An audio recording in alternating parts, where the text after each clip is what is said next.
26/6/69 की अव्यक्तवाणी। वाणी का मुख्य सार है शिक्षा देने का स्वरूप, अपने स्वरूप से शिक्षा देना। बाप किसको देख रहे हैं? बच्चों को देख रहे हैं। आज मुरली में क्या सुना था? आप सभी किसको याद करते हो? हाँ, बाबा पूछते हैं कि आप सभी किसको याद करते हो? हाँ, तो जवाब दिया कि बाप, टीचर और सदगुरु को। तो बाप दादा भी सिर्फ बच्चों को नहीं, लेकिन तीनों संबंधों से, तीनों रूपों से देखते हैं। बच्चे तो सभी है, लेकिन टीचर रूप में क्या देखते हैं? नंबरवार स्टूडेंट को देखते हैं। और गुरु रूप से किसको देखते हैं मालूम है? नंबरवार फॉलो करने वाले को। जिन्होंने फॉलो किया है और जिन्हों को अभी करना है, दोनों को देखते हैं। मुख्य फॉलो कौन सा है? गुरु रूप से जो शिक्षा देते हैं, उसमें मुख्य फॉलो किसको करना है? गुरु रूप से मुख्य फॉलो क्या है? तो किसी ने जवाब दिया कि याद की यात्रा। याद की यात्रा तो एक साधन है, लेकिन वह भी किस लिए कराते हैं? तो जवाब दिया कि दूसरों की सद्गति करने के लिए।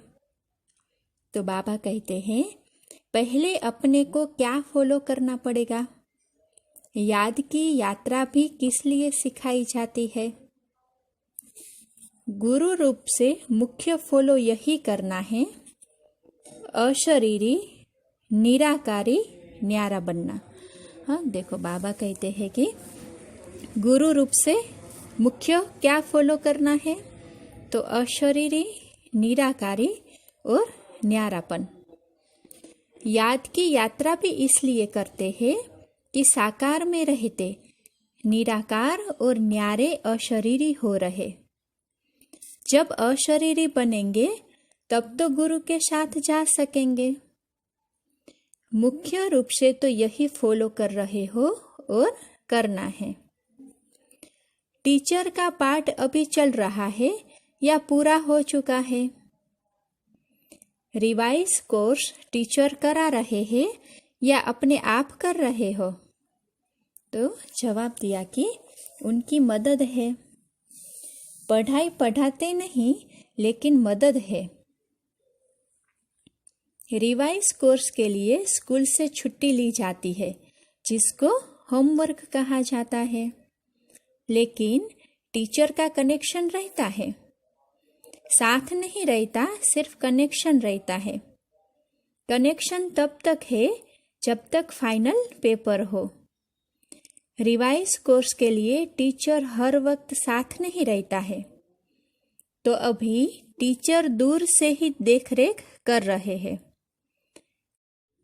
कहाँ भी कोई मुश्किलात हो तो पूछ सकते हो, लेकिन जैसे पढ़ाई के समय साथ रहते थे, वैसे अब साथ नहीं। अभी ऊपर से बैठ अच्छी रीति देख रहे हैं कि रिवाइज कोर्स में कौन कौन कितनी शक्ति से, कितनी मेहनत से, उमंग उत्साह से कोर्स को पूरा कर रहे हैं। ऊपर से बैठ दृश्य कितना अच्छा देखने का रहता है। जैसे यहाँ संगली पर बैठ देखने में और नीचे बैठ देखने में फर्क होता है ना। इनसे भी ऊपर कोई बैठकर देखो तो कितना फर्क होगा। बुद्धि बल से महसूस कर सकते हो। क्या अनुभव होता है? आज अनुभव सुनाते हैं। अनुभव सुनने और सुनाने की तो परंपरा से रीत है। तो वतन में रहते क्या अनुभव करते हैं? वतन में होते भी टीचर का कनेक्शन होने कारण देखते हैं कोई कोई बहुत अलौकिकपन से पढ़ाई को रिवाइज कर रहे हैं, कोई समय गवा रहे हैं, कोई समय सफल कर रहे हैं। जब देखते हैं कि समय को गवा रहे हैं तो मालूम है क्या होता है? हाँ, देखो बाबा अपना अनुभव सुनाते हैं। हाँ, कि वतन से देखो क्या अनुभव होता है। तो बाबा कहते हैं कोई कोई अलौकिकपन से पढ़ाई कर रहे हैं, कोई फिर समय गंवा रहे हैं, कोई फिर समय को सफल भी कर रहे हैं। तो बाबा कहते हैं कि तरस तो आता है, लेकिन तरस के साथ साथ जो संबंध है वह संबंध भी खींचता है। फिर दिल होती है कि अभी अभी बाबा से छुट्टी लेकर साकार रूप में उन्हों का ध्यान खिंचवाए, लेकिन साकार रूप का पाठ तो पूरा ही हुआ, इसलिए दूर से ही सकाश देते हैं। बाबा जैसे साकार रूप में लाल झंडी दिखाते थे ना, वैसे ही वतन में भी। लेकिन देखने में आता है कि अव्यक्त रस को, अव्यक्त मदद को बहुत थोड़े ले पाते हैं। जो भी रास्ता तय करते विघ्न आते हैं, उन विघ्नों को पार करने के लिए मुख्य कौन सी शक्ति चाहिए? हाँ, बाबा कहते हैं कि जो भी रास्ता तय करने में विघ्न आते हैं, समस्याएं आती है, तो उसको पार करने के लिए बाबा पूछते हैं कि कौन सी मुख्य शक्ति चाहिए। तो जवाब दिया किसी ने कि सहन शक्ति। तो देखो बाबा कहते हैं सहन शक्ति से पहले कौन सी शक्ति चाहिए? विघ्न डालने वाली कौन सी चीज है? हाँ, तो किसी ने जवाब दिया कि माया। सुनाया था कि विघ्नों का सामना करने के लिए पहले चाहिए परखने की शक्ति। हाँ, देखो बाबा कहते हैं कि कोई भी विघ्न है, परिस्थिति है, तो उसको पहले परखने की शक्ति चाहिए, फिर चाहिए निर्णय करने की शक्ति। जब निर्णय करेंगे यह माया है व यथार्थ है, फायदा है व नुकसान, अल्पकाल की प्राप्ति है व सदाकाल की प्राप्ति है।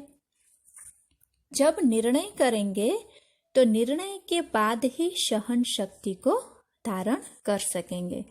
हाँ, देखो बाबा ने शिक्षा दी कि सहन शक्ति को किस तरह से धारण करना है, उसकी विधि बताई।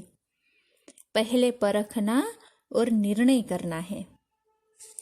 जिसकी निर्णय शक्ति तेज होती है वह कब हार नहीं खा सकता। हार से बचने के लिए अपनी निर्णय शक्ति और परखने की शक्ति को बढ़ाना है। निर्णय शक्ति बढ़ाने के लिए पुरुषार्थ कौन सा करना है? देखो अभी बाबा कहते हैं कि निर्णय शक्ति बढ़े, उसके लिए कौन सा पुरुषार्थ करने की आवश्यकता है। तो बाबा कहते हैं याद की यात्रा तो आप झट कह देते हो, लेकिन याद की यात्रा को भी बल देने वाला कौन सा ज्ञान अर्थात समझ है, वह भी स्पष्ट बुद्धि में होना चाहिए। टोटल तो रखा है, लेकिन टोटल में कहाँ कहाँ फिर टोटा यानी कि घाटा पड़ जाता है। स्कूल में कई बच्चे एक दो को देख टोटल तो निकाल देते हैं, लेकिन जब मास्टर पूछता टोटल कैसे किया है तो मूंझ जाते हैं। तो आप टोटल याद की यात्रा कह देते हो, लेकिन वह टोटल किस तरीके से होगा वह भी जानना है। तो भी देखो बाबा कहते हैं कि निर्णय शक्ति को बढ़ाने के लिए मुख्य किस बात की आवश्यकता चाहिए। तो देखो बाबा बताते हैं तो निर्णय शक्ति को बढ़ाने के लिए मुख्य किस बात की आवश्यकता है? तो किसी ने कहा कि विचार सागर मंथन। तो बाबा कहते हैं विचार सागर मंथन करते करते सागर में ही डूब जाए तो? कई बैठते हैं विचार सागर मंथन करने के लिए, लेकिन कोई कोई लहर ऐसी आती है जो साथ में ले जाती है। जैसे कोई भी स्थूल शारीरिक ताकत कम होती है तो ताकत की खुराक दी जाती है ना, वैसे ही निर्णय शक्ति को बढ़ाने के लिए मुख्य खुराक यही है जो पहले भी सुनाया। बाबा कहते हैं कि निर्णय शक्ति बढ़ाने के लिए मुख्य खुराक है अशरीरी, निराकारी और कर्म से न्यारे। निराकारी व अशरीरी अवस्था तो हुई बुद्धि तक, लेकिन कर्म से न्यारा भी रहे और निराला भी रहे, जो हर कर्म को देख करके लोग भी समझे कि यह तो निराला है, यह लौकिक नहीं है, अलौकिक है। तो निर्णय शक्ति को बढ़ाने के लिए यह बहुत आवश्यक है। जितना इन बातों को धारण करेंगे उतना ही अपने विघ्नों को भी मिटा सकेंगे और जो सृष्टि पर आने वाले विघ्न है उनसे भी बच सकेंगे। शिक्षा तो बहुत मिलती है, लेकिन अब क्या करना है? हाँ, देखो बाबा कहते हैं कि बाबा शिक्षा तो बहुत देते हैं, शिक्षा तो बहुत मिलती है बाबा से, लेकिन बाबा पूछते हैं कि अब क्या करना है? तो शिक्षा स्वरूप बनना है। शिक्षा और आपका स्वधर्म अलग नहीं होना चाहिए, आपका स्वरूप ही शिक्षा होना चाहिए। देखो बाबा अभी क्या बताते हैं कि आपका स्वरूप ही ऐसा हो जो शिक्षा का औरों के लिए वह काम करे। स्वरूप से ही शिक्षा दी जाती है। कई बातों में वाणी से शिक्षा नहीं दी जाती, लेकिन अपने स्वरूप से शिक्षा दी जाती है। तो अब शिक्षा स्वरूप बन करके अपने स्वरूप से शिक्षा देनी है।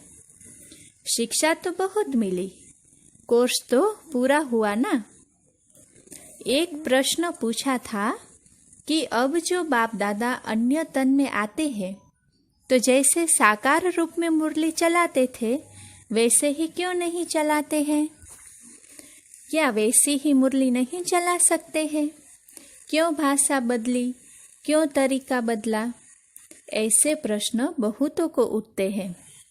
जबकि तुम भाषण कर सकते हो तो बाप दादा को कोई भी तन द्वारा मुरली चलाना मुश्किल है, लेकिन क्यों नहीं चलाते? तो दो चार ने अपने विचार सुनाए। तो बाबा बताते, जिस तन द्वारा पढ़ाने का पाठ था वह पढ़ाई का कोर्स तो पूरा हुआ, अब फिर पढ़ाई पढ़ाने के लिए नहीं आते। वह कोर्स था उसी तन द्वारा पूरा हो चुका है। अभी तो आते हैं मिलने के लिए, बहलाने के लिए। और मुख्य कौन सी बातें हैं? जैसे अशरीरी कर्मातीत बन करके क्या किया? 1 सेकंड में पंछी बन उड़ गया। साकार शरीर से 1 सेकंड में उड़े ना, तो अब पढ़ाई पूरी हुई। बाकी एक कार्य रहा हुआ है, साथ ले जाने का। इसलिए अब सिर्फ मिलने, अव्यक्त शिक्षाओं से बहलाने और उड़ाने के लिए आते हैं। पढ़ाई के पॉइंट्स, पढ़ाई का रूप अब नहीं चल सकता है। अभी कोर्स रिवाइज हो रहा है, लेकिन कितने समय में रिवाइज करेंगे? कितने तक कोर्स पूरा हुआ? अभी यह सभी को निर्णय करना है कि कहाँ तक रिवाइज कोर्स हुआ है और कितना समय अब चाहिए। साकार तन के हर कर्म, हर स्थिति से अपने को भेंट करना है। यह लक्ष्य रखते अपने को देखो, फिर पता पड़ेगा कि कहाँ तक है। लक्ष्य तो बता दिया है कि कैसे अपने को परखना, फिर उत्तर देना। दूसरा प्रश्न यह देते हैं, होमवर्क तो तुम्हारा चल ही रहा है, उसमें विशेष ध्यान खिंचवाते हैं। यह जो पाठ भावी प्रमाण हुआ, उस साकार रूप को अव्यक्त क्यों बनाया? इसके भी कई गुह्य रहस्य है। इसकी गहराई में जाना, साकार की लहरों में नहाने नहीं लग जाना, लेकिन सागर के तले में जाना। फिर जो रत्न मिले वह ले आना। यह सोचना इनका गुह्य रहस्य ड्रामा में क्या नोंधा हुआ है। ऊपर कोई गुह्य रहस्य है। बिना रहस्य के तो कोई भी चलन हो ही नहीं सकती। अच्छा, अभी टाइम हो गया है। अच्छा, ओम शांति।